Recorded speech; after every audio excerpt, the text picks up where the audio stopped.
U.S. is taking a peek at trying to add to its reserve this way if they should come across those keys? I haven't read the article. It makes total sense to me that would be the case. From my intel, like I invested in companies that were providing different types of Bitcoin services, and the people that I know in Venezuela, there was a tightly controlled Bitcoin mining angle to what was happening in Venezuela.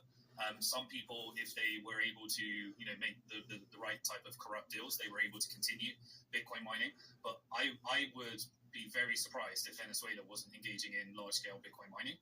And they would definitely have had some kind of, over-the-counter operation, just like in the Financial Times. You notice these things come in cycles. The Financial Times is just a mouthpiece for the financial industrial complex. So what they say is what they want you to believe so that they can control capital flows, and then it becomes a self-fulfilling prophecy. But they started talking about how Iran has been circumventing sanctions using Bitcoin and crypto by selling weapons.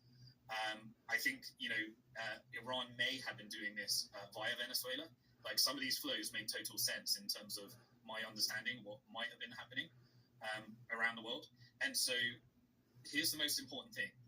Most people think that US is trying to fix their sovereign problem.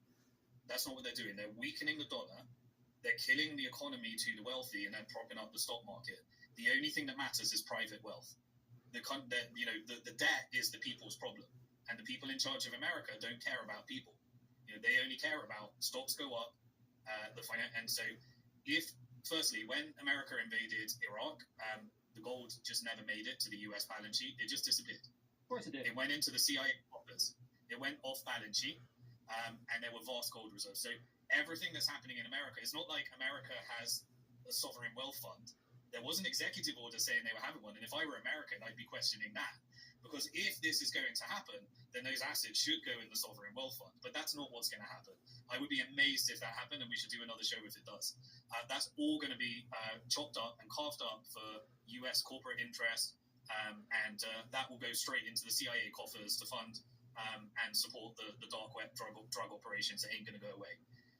And so that will go into the human trafficking, drugs trafficking bucket, and you'll probably never see them. Now, if there was a movement to get those as Bitcoin strategic reserves, then that should be the Venezuelan sovereign wealth fund. But if it ends up as an American sovereign wealth fund, if this ends up as a Venezuelan or American sovereign wealth fund, I would be very, very surprised. It's going to disappear, and it's going to end up in corporate off-balance sheet black op operations. Yeah, it's just like the money in Bitfinex. It should be the Venezuelans, but it's not going to. It might get sucked up somewhere else. And I just had this one interesting thought I just want to share with that. Wouldn't it be absolutely crazy if the reason they didn't audit Fort Knox because Iraq's gold was